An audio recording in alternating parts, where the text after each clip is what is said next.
You can be your own hero. We all can.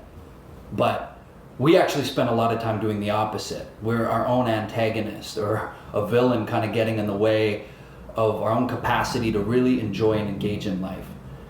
This is made clear by explaining the difference between a self-compassionate brain versus the brain of somebody who's engaged in high levels of self-criticism. Here's what it looks like. A useful starting point is the structure of the brain. To oversimplify massively, earlier in our evolution, we had a brain primarily concerned with feelings. Stuff like fight, flight, or freeze, or emotional signaling concerned with helping us survive. As we became human beings, we developed a prefrontal, left-biased, bigger part of the brain over top of this. This was able to do higher order tasks associated with advanced social engagement, thinking, reasoning, creativity. Great. Good for humans, but the issue is we retained the original brain. So it's sort of like having two very different roommates in a small space trying to get along. So let's look at the highly critical brain and what happens between these parts. Say we feel these very normal things associated with life. Imagine you move to a new town, you got a new job, you've left friends, you're overwhelmed. Well, it's all fine to feel these things, but in the critical brain, the interpretation can often be very destructive.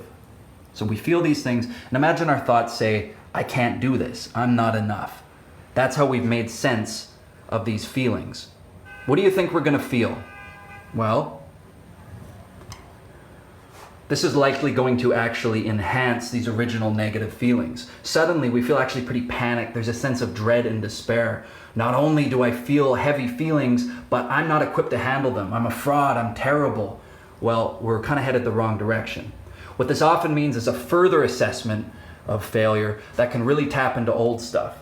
I'm a failure. You know what? When my dad used to say those awful things, he was right.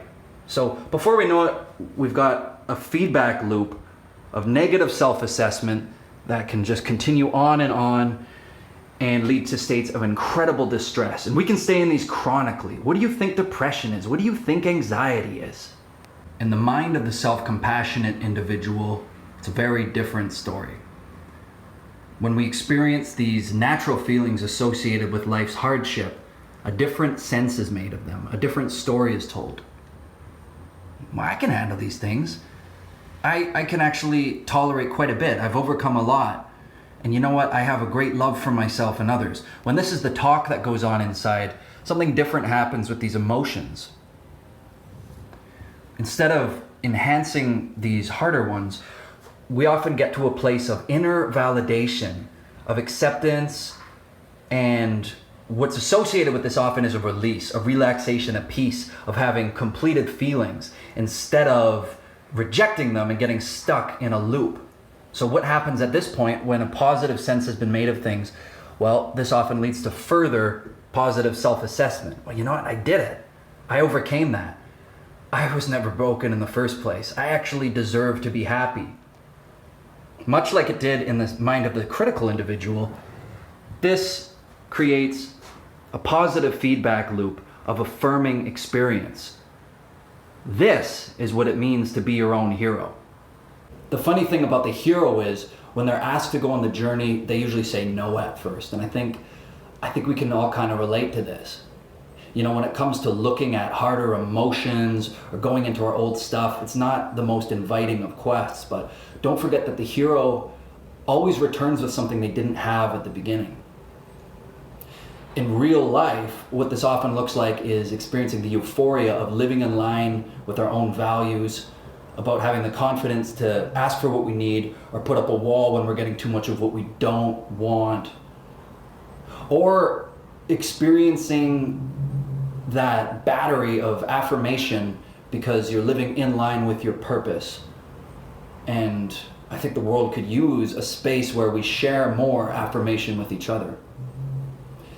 You can work on this all the time by committing to a mindfulness practice that helps you automatically notice negative self-talk, or by kind of just discussing the hard things that go on for you with people you care about.